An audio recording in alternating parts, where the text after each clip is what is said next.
It's time to take 10 minutes for Torah with Rabbi Joel Finkelstein. Welcome to our discussion of Succoth, all together now. Rav Yaakov Meidani, Yeshivat Har Tzion, one of my rebbeim, my teachers, had a remarkable theory. And that is that when we say that there are 70 cows that are brought on Succoth, and the 70 cows, as the Gemara says, are brought corresponding to the 70 nations, and we know that the Jewish people also have 70 nations. Yatzev Gulodamim Lispar B'nai Yisrael. We say in the Torah reading we'll be reading later in Succoth, Succoth Torah, we say that the number of the number of nations in the world corresponds to the number of Jews. What do you mean? Well, there were 70 nations described in Parshas Noach after the flood, and those are the official 70 nations. Then there are the official 70 Jews. Those are the 70 Jews who came out of Egypt into Egypt from Canaan, from the land of Israel. Okay, so this is a correspondence. Comes Rav Meidan and says, no, there's something else.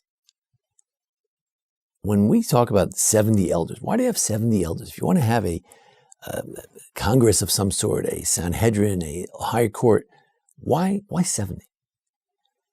70 elders, Moses gathered 70 elders, why 70?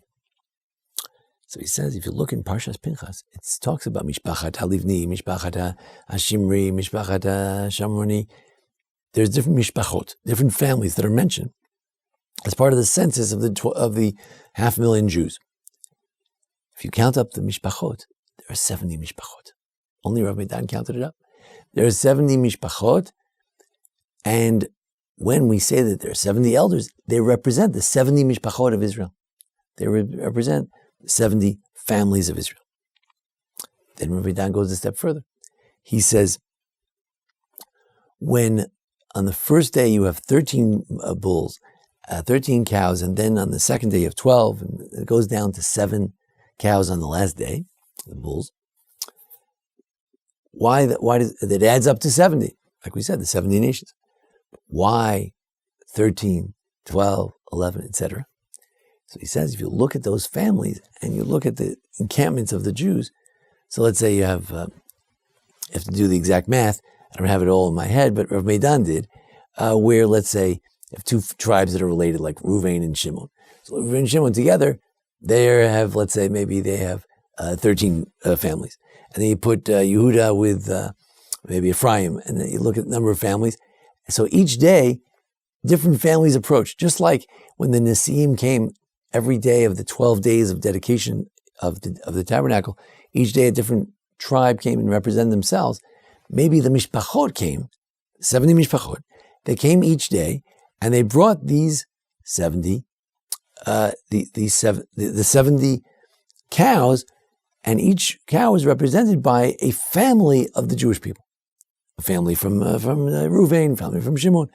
The last one I recall was Dan and Shimon together. And together you could imagine different combinations of tribes. You have to do the math yourself. That would represent. There were 5 families. There were 7 families on the last day because that was Dan and Shimon. There were 8 families the previous day. That represents these other tribes that together have 8 families. So another notion of the families being together.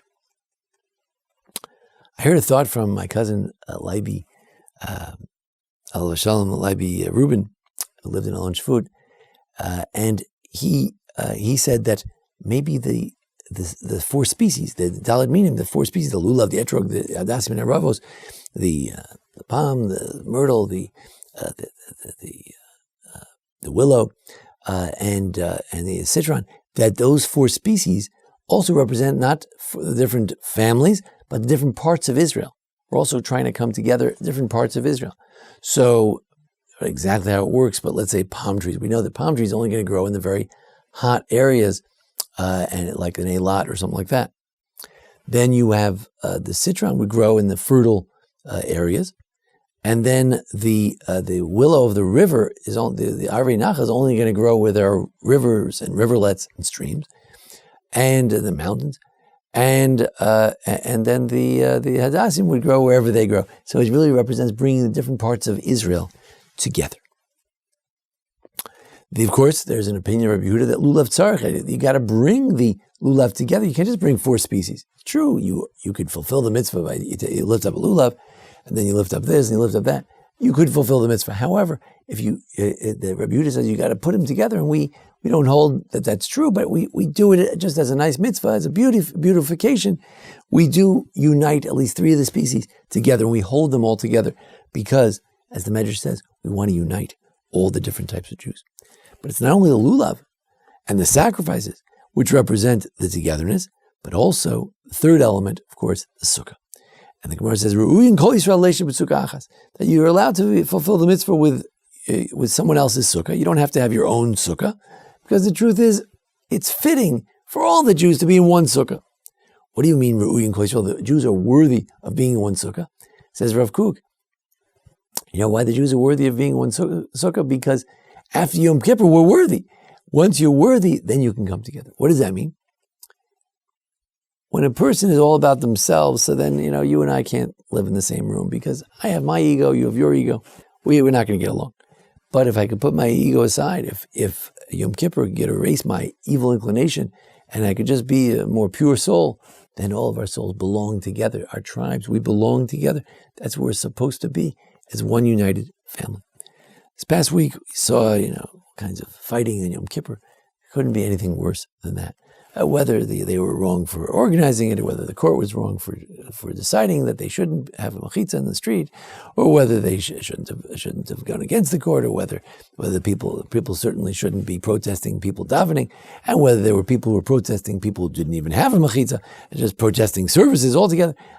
It's horrible. It's the opposite of what Succoth is supposed to be. Succoth is supposed to be people coming together, and here we are fighting with each other, fighting about judicial review and all that. Can't we get together, get intelligent people in a room together and say, look, this is our red line, this is our red line, this is what, like Rav Meidan and others got together and try to figure out what we could do to sort of get along.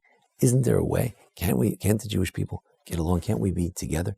This is our question. This is our challenge for this Sukkot, particularly, to try to stay all together now, because that's what the sacrifices represent. 70 families of Israel coming together for one purpose.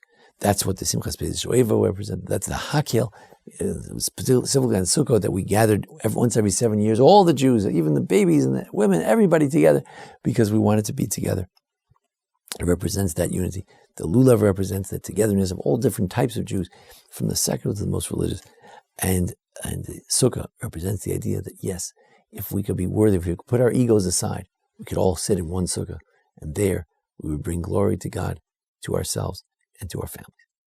Thank you for joining us here at the Baron Hirsch Congregation for our discussion of the holidays and the Parsha. And thanks to Jason Lefkowitz, our producer, and thanks to our sponsors, Dr. Joe and Cindy Weinstein. Thank you. This has been 10 Minutes for Torah with Rabbi Joel Finkelstein.